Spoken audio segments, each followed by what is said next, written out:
TexanLive.com welcomes you to Road Stadium in Katy, Texas. It is a Week 10 Saturday. Atmosphere is wet, but that shouldn't dampen anyone's spirits as we have a crucial 19-6A matchup between the 24th-ranked Cinco Ranch Cougars, 8-0 on the season. Today they entertain the 5-3 Strake Jesuit Crusaders. Good morning, everybody, and welcome alongside Brent Hallmark and our crew. I'm Michael Silvers, delighted to have you with us. Last week started off well enough for the Strake Jesuit Crusaders against the Katy Tigers. From an offensive perspective, Josh Reese was putting up solid numbers on the ground, but once Katy made the adjustments, it was pretty much all she wrote as James Clancy and his Crusaders fell to the number 2 ranked team in the state 56-0. Now the playoff-bound Crusaders can still win a share of the District 19-6A championship, but they'll need to finish the season with back-to-back wins, and Brent, it all starts today. Yes, it does, and that's one of the focuses that Coach Clancy is going to have to just basically drill into his players. Forget the Katy game. That's over and done with. Nothing can be done about it. You're just going to have to go into this game. Your destiny is in your own hands. Make it happen. Talking with him down on the field, Coach Clancy, I asked him, how quickly did you tell your kids to just forget about it and wipe it away from the memory? He said, about 5 seconds. And that shows a good, disciplined, focused team that he's got right there. And that's exactly what they're going to need tonight. Just totally exploit their passing game. They're going to have to account for Cinco's speed on defense. We're in for a great matchup. The Cinco Ranch Cougars are a perfect 8-0, and they, too, have eyes on a district title, which can be won outright with a victory today and a win next Saturday against Katy. A week ago, the Cougars played Seven Lakes here at Rhodes in similar conditions as today, a wet-conditioned wet field. They took home a 24-12 victory as senior quarterback Russell Morrison accounted for all 3 Cougar touchdowns. Well, the Cougars are not going to be just looking past to Katy in this game. Coach Don Clayton, the only coach that Cinco Ranch has ever had, he's got them focused. Let's address this game. After this game, then we'll deal with Katy. But you know that in the back of their mind, Cinco hasn't won the district title since 2008. They won another district title, and to beat Katy would be icing on the cake for them. Your keys to the game today? Keys to the game today for Strake Jesuit is they're going to have to come out, and their offense is going to have to fire with that passing game that they predominantly use. They're going to have to account for the speed that Cinco has on defense and that very prominent secondary that can disrupt their passing game totally. Where Cinco is concerned, they're going to have to play their game. Offensively, if they keep their speed, if they keep their focus, and keep the penalties down, then Cinco could dominate this game. It just totally depends.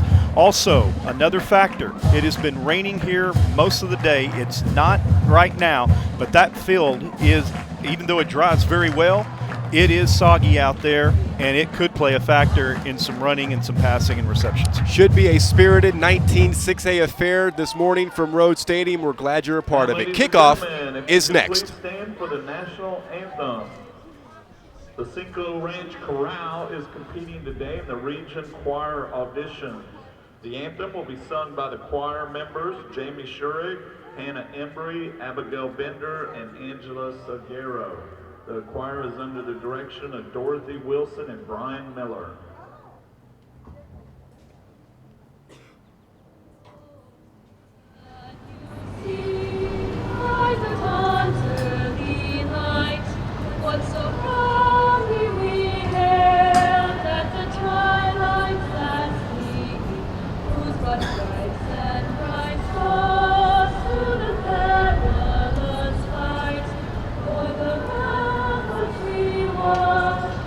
So gallant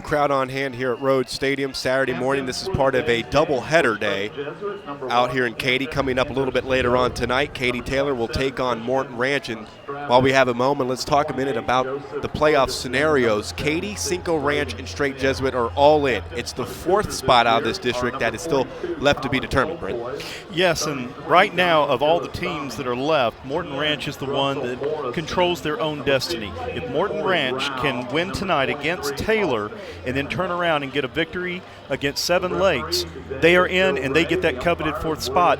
And more importantly, Michael, with Morton Ranch being in, that would mean Katy would go in as the D2 representative as opposed to D1. Right. If Katy Taylor or Tompkins, somehow one of those two teams gets that fourth spot, that would force Katy to play in the Division I bracket with Cinco Ranch, and then you'd have Katy Taylor or Tompkins and Strake Jesuit representing this district as Division II squads.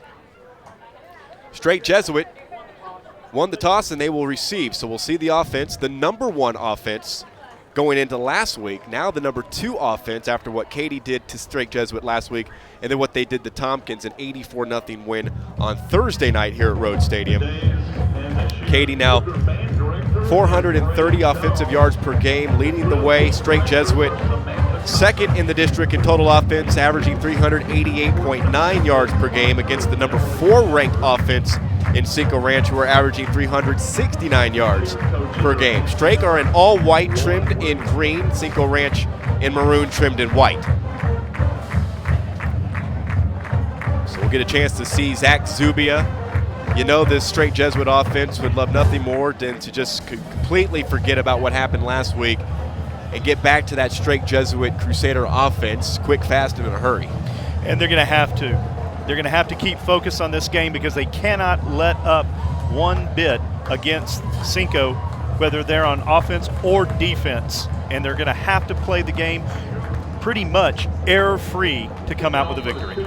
Michael Purvey and Jack Umon are back deep to receive for Strake Jesuit. Purvey second in the district in kickoff returns with a 27.62 yards per return and a touchdown. Kickoff comes from Brandon Contreras, and this game is underway. Umont from the 10. Over the 25 between the hash marks, tackled at the 29-yard line. Umont on the kickoff return. Tackled by number 18, Greg Williams. So Zach Zubia will lead the Crusaders out on offense. The offensive coordinator is Clay Kubiak. Zubia's numbers on the season, 1,775 yards passing, 22 touchdowns, 3 interceptions, completing over 58% of his passes. Josh Reese is offset to his left in the backfield, starting at the running back's position. And Zubia play fakes to him, throws left, throws complete. And Jacob Pikilniak is tackled at the 36-yard line. Pass is complete from Zach Zubia. And Andrew Ugetta there on the tackle after a 6-yard completion.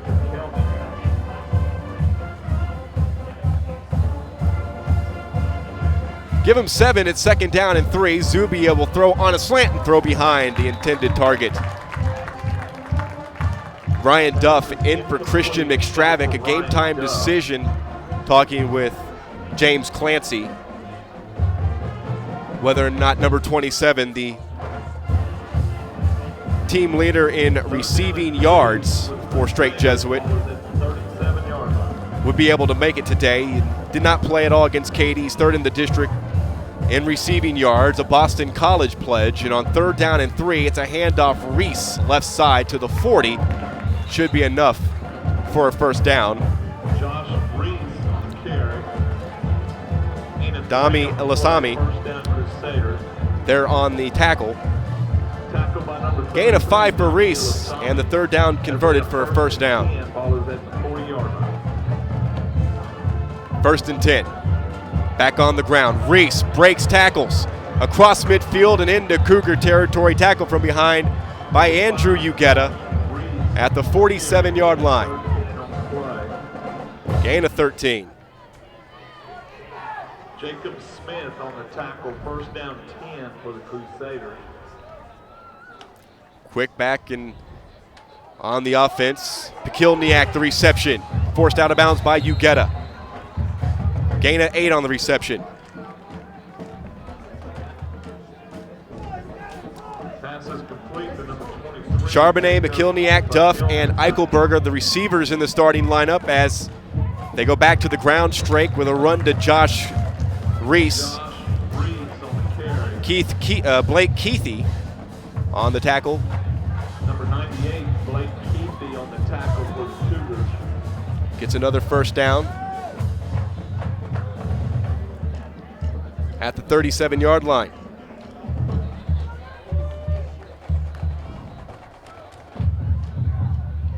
First and 10. Zuby off the play action. Throws a crit to the grain, and he finds Pearland wide open in the secondary. He is thrown down at the 21-yard line by Austin Simmons. Jacob Pearland with the reception. 16 yards. 23, Austin Simmons. First and 10, ball is at 21. Good-looking drive to start things for Strake. But there, Josh Reese is tackled in the backfield. Cole Rice slashes in to bring him down, his 41st tackle of the season. Up front, Harry Longwell, Charlie Kohler, Evan Whaley, Gunther Spoor, and Braden Smith. The offensive line doing great things thus far. No gain on the play. Second down, 10. Ball is at For the Strake Jesuit Crusader offense, who were held without a touchdown last week in a 56-0 loss, the hands of the number 2 ranked Katy Tigers. Empty backfield, shotgun for Zubia, under pressure, and down he goes back at the 30-yard line. A loss of 9 as Gustavo Torres, with his 4th sack, came in the team leader in sacks. Dropped Zubia for a huge loss. And boy, he came in just untouched. He just powered through there. Then they started blocking him, trying to protect Zubia, but he was able to get through, and the result, 3rd and 18. From the 29-yard line, just underway, 3 minutes gone by first quarter. 4 receivers and everybody out on 3rd down and 18. Zubia launches it over the middle, and he finds the tight end and down to the 5-yard line. Andrew Eichelberger, his 25th catch of the season. Austin Simmons on the coverage. It's a first down play of 25 yards, converting the 3rd. Austin Simmons and Cole Rice on the tackle for the Cougars. First and goal. First down and goal for the Crusaders. Zubia to throw. Far corner of the end zone. Overthrows Christian Charbonnet. The heat coming on Zubia by Colin Colpoys, I should say. So now it's second down and goal.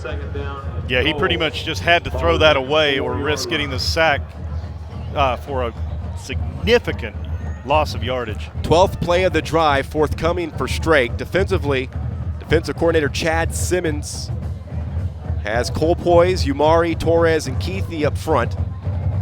Rice and Ilusami are the linebackers. The safeties are Simmons, Matthias Meyer, and Ugetta. The corners are Toddy and Smith. Second down and goal. On the ground. New back in the ball game, and he is swallowed up at the 5. No gain on the play. No gain on the play. A run by Jack Mace. Is that May? No, that's number 30, and that's Rick Clark. Tried a different look there, Brent and Cinco were ready for it. Yeah, they were. That whole defensive line was led by Jesse Emar. And now let's see what happens. From the 5, 3 receivers employed. Pearland in a slot left. 4 minutes gone here in the first. Zubia under pressure, and he's thrown down again. Dami Ilusami, linebacker, slashes in and drops Zubia back at the 13. And that's twice already that one of the Cinco defenders have been able just to break through right in that middle part of the Strake offensive line and get to Zubia before he could literally do anything. Owen Moon out to attempt a 30-yard field goal. 2 of 3 kicking field goals this season as long as 33 yards. Snap is down, the kick on the way, and it is good with 7:21 remaining. Quarter number 1. Strake's first offensive series leads to 3 points. Cinco gets the ball next here on Texan Live.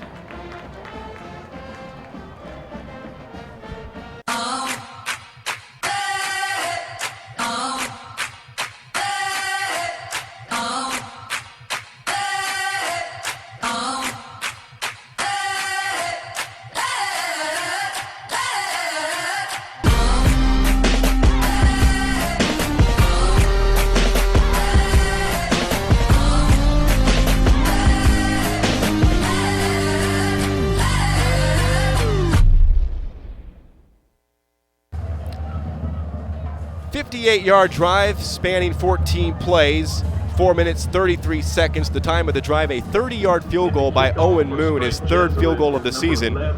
And the Crusaders have a 3-0 lead over the Cinco Ranch Cougars. It was interesting to see how Strake Jesuit was testing the Cougars over there on the left side of the field, because they pretty much passed on that left side the most and ran down the middle. Here's the kickoff, and it'll be taken. And a solid return by Greg Williams, left side, and he is thrown down at the 35-yard line. So we'll see the Cinco Ranch offense for the first time. Sean Keneally down on special teams.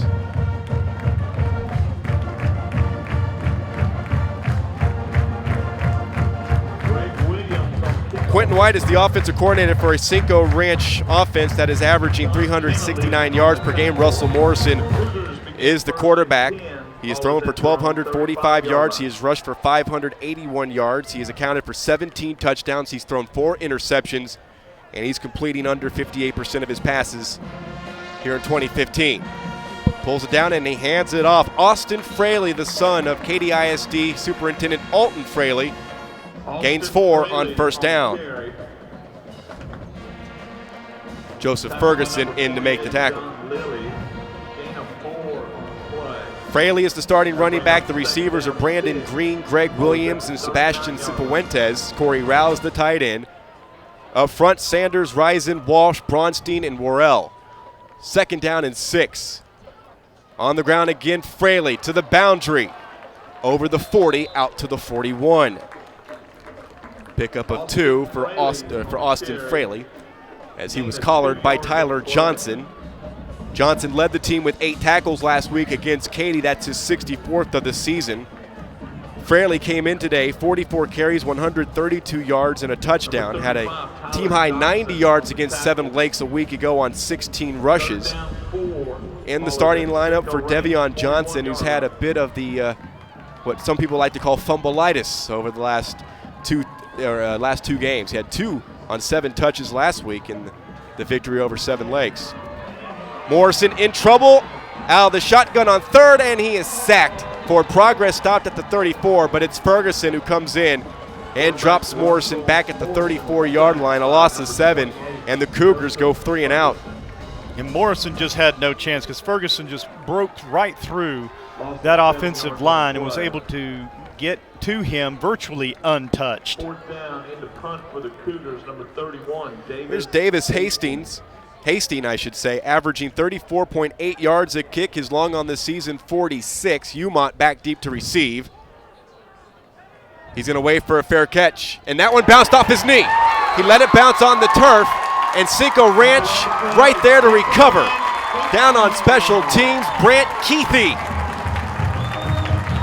makes the recovery, and the Cougars will start on the Crusader 36. And Michael, this is what we were talking about earlier before the game. This is something that Strake Jesuit cannot do. They cannot allow penalties. They cannot allow turnovers because of just the impact and the efficiency that Cinco Ranch does when they get into positions like this. They take the momentum and they run with it. Also, a flag is now been on the play. Jim Ray is our official today, our referee, Jim Ray. Today's game under 70-degree temperatures. It'll go up as we continue. Partly sunny, partly cloudy skies. 69% of more rain forecasted here today. 1st and 15 after the penalty. Snap to Morrison. On the ground, Fraley burrows ahead to the 36-yard line as he picks up another 5 yards. Tyler Johnson, boy, he's been in on a lot of tackles. Came in 63 tackles, a senior outside linebacker. 2nd down and 10 forthcoming. The Crusaders had the district's worst defense, allowing opponents 426.1 yards per game. The defensive coordinator is Lane Sambrooks. On 2nd down and 10. Morrison waggles to his left. Throws it And that is Holden. What a leaping catch by Colby Bradshaw. At the 7-yard line, a 29-yard hookup. Coordinator's Lane Sambrooks. That was purely the definition of an acrobatic catch. The way that he just Morrison went up waggles there, to his left. Literally, throws it, jumping, just threw his body up Holden. in the air and came down with it. Leaping catch by Colby Bradshaw. Now this is going to put the Crusader defense in a real tough position. You can tell with that one pass play, Cinco has been just more depending on the run. Pistol look, Fraley straight ahead. Gang tackling by the Crusaders as Fraley's forward progress is stopped at the 5. Umont leading the way.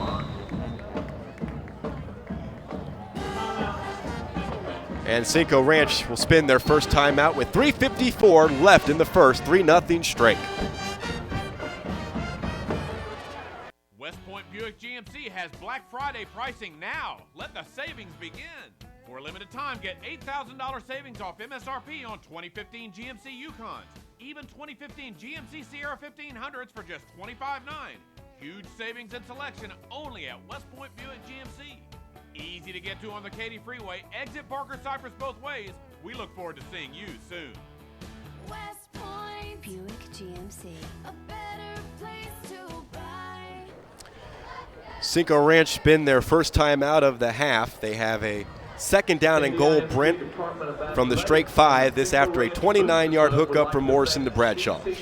And what's interesting to look in, especially this series, is that Cinco is literally depending more on the run than the pass. They did that one pass over there to Colby Bradshaw that put them in the position that they're in right now.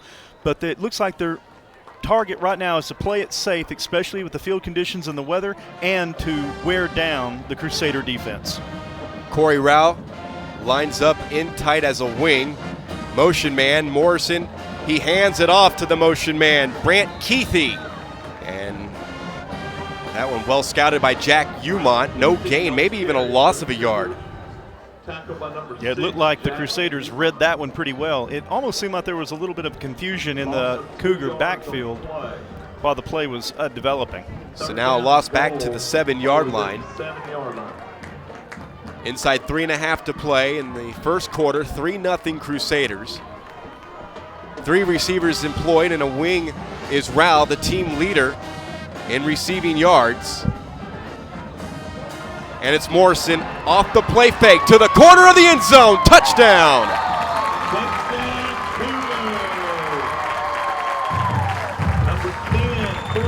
Looked like Cameron Arredondo for the Crusaders was trying to come in there over from the middle, but Morrison just had a couple of steps over him and was able just to hand the ball over the goal line for the touchdown.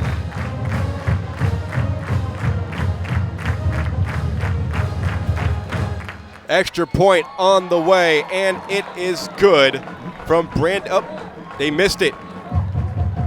Wide to the right, Contreras, the junior. And it's a 3-point lead. The score remains 6-3. Cinco Ranch on top of Strake here on Texan Live. Come enjoy the heart of Katy, Texas, one of the most delightful cities in the Lone Star State. The best part? It's a short drive from Houston and minutes from the Energy Corridor. With places to stay and places to play, anything you'd like to eat, and an old town charm that can't be beat. Activities and fun for the entire family. Enjoy the best of both worlds in the City of Champions, Katy, Texas. For more information, go to cityofkaty.com. Cane Island Drive summary, 7-yard touchdown run by Russell Morrison, a 36-yard drive, 5 plays, 2:16 off the clock. This after Jack Umont's punt muff. And with 3:10 remaining and an extra point by Contreras that is missed. That's his first miss of the season, by the way. 6-3 Cinco Ranch with 3:10 remaining in quarter number 1 here from Rhodes Stadium. And this is what we were talking about at the beginning of that series, is after the muff punt, if that was going to come back to bite the Crusaders, and sure enough it did, giving up the touchdown. Donnie Smith will kick it off now. And Purvey underneath. Takes it from the 5. Purvey to the outside, still on his feet over the 40. Into Cougar territory and forced out by the kicker, Donnie Smith. Solid return to the 46-yard line. Good kickoff return. 49 yards on the return. Driven out of bounds by kicker Donnie Smith. And that was just good insight on his part. He saw where the opening was right when he got the ball and took advantage of that. Actually getting past a few defenders. 46-yard line. Gives themselves good field position. First down and 10 for the Strake offense, operating against the second-ranked defense in the district. Cinco Ranch allowing opponents 263 yards. Zubia alone out of the backfield, pump fakes, airs it out, right sideline, one-on-one coverage, and Eichelberger pulls it down inside the 10 with coverage supplied by Ugetta, and 2 flags are thrown. They're going to get Ugetta for pass interference, but I think that penalty is going to be declined. Yeah, I think that's almost a guarantee. That's a 38-yard throw. And the coverage on there was really tight, but it looks like the referee saw something that we didn't, making it pass interference. Jim Ray and company talking it over. Pass was complete to number 82. 38 yards on the throw and catch. And here's Reese. Cinco Ranch snuffed that one out. A loss of a yard back to the 9. Josh Reese on the carry. Yeah, he just ran into like 3 maroon jerseys that just brought him down for virtually nothing. Reese rushed the ball 10 times for 53 yards last week in the loss to Katy. Did not play much, if at all, in the second half. He is 6th in the district in rushing. 723 yards entering today's game and half a dozen touchdowns. A 5'5", 130-pound senior. 2:15 to play. 6'3" Cinco Ranch. Zubia goes through his progressions. Waggles to his left and will throw to the end zone. Eichelberger, touchdown. Wow. Looked like Ugetta for the Cougars was near there, but with the play looking like it was going to end up being a busted play for the Crusaders. This is why Zubia is considered one of the best quarterbacks in the 19-6A division. Kept his poise, kept his cool. Result, a touchdown. Zubia's 23rd touchdown pass of the season, Eichelberger's 8th. The extra point by Owen Moon is good. 2:05 left to play. And the lead back to the Crusaders at 10-6 here from Rhodes Stadium on a Week 10 Saturday.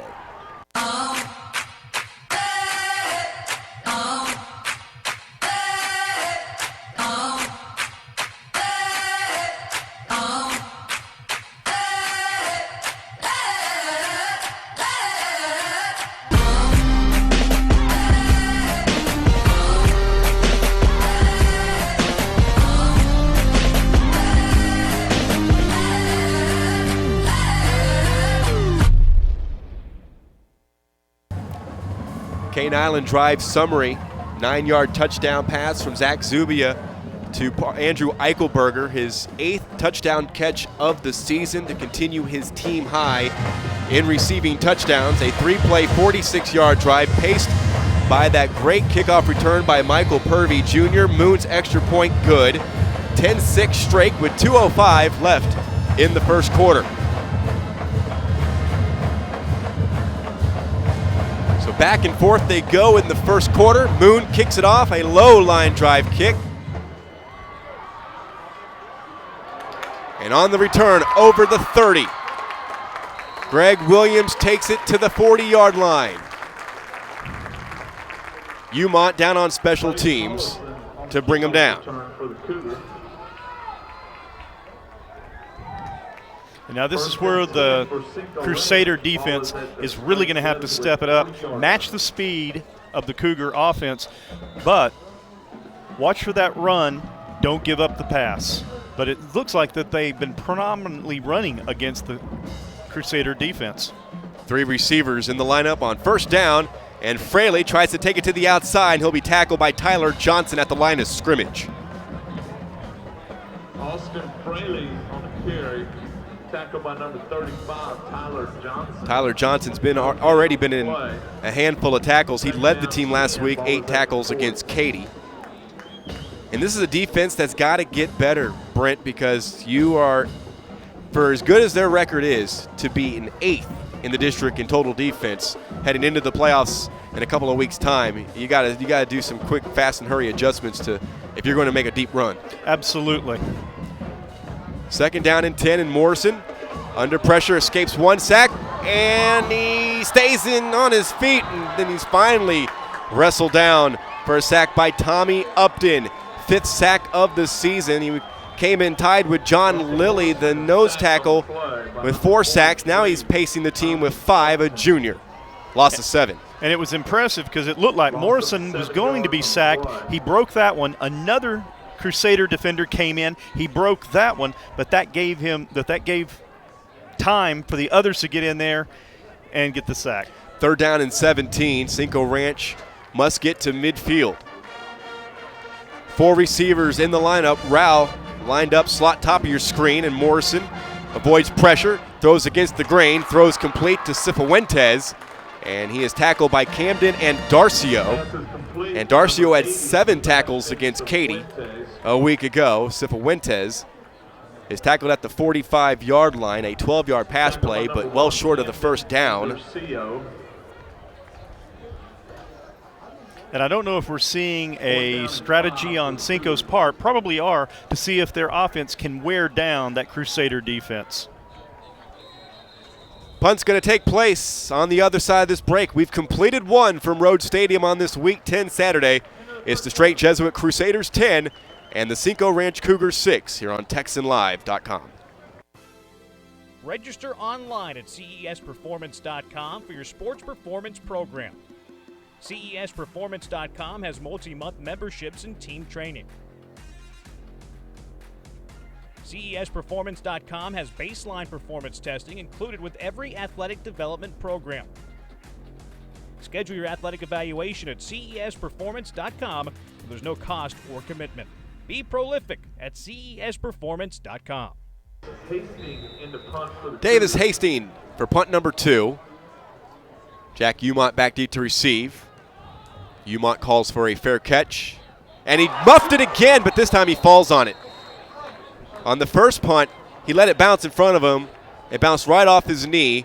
Cinco Ranch recovered. This time he doesn't haul it in, but he's able to pounce on the loose ball at the 25-yard line.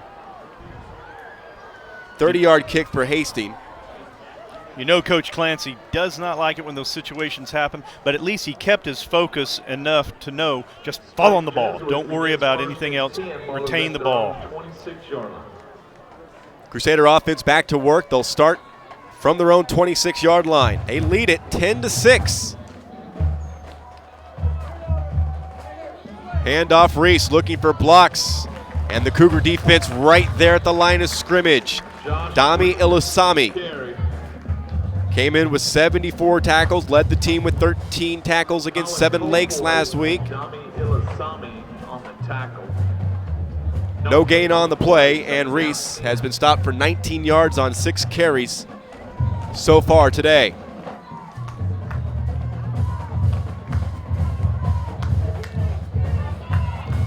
Zubia up top, overthrows the intended Christian Charbonnet. Lockstep coverage supplied by the senior cornerback Jacob Smith. And the Crusaders now have 3rd down and 10 to work with.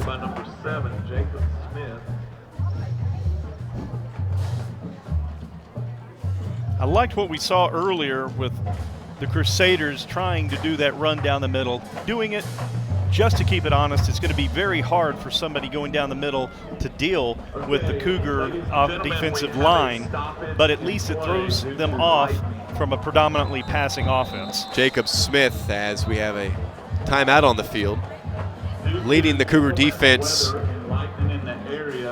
Oh, we've got a weather delay, a lightning delay.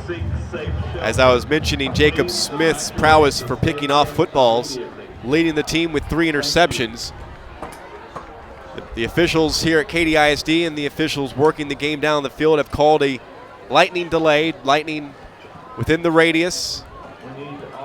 And this game is paused with 11:17 left in the second quarter and a 10-6 Strake Jesuit lead. You wouldn't know it by the appearance outside, but generally the way that this works is there's a certain radius. I don't know if it's changed. The last I've heard it was 65 miles.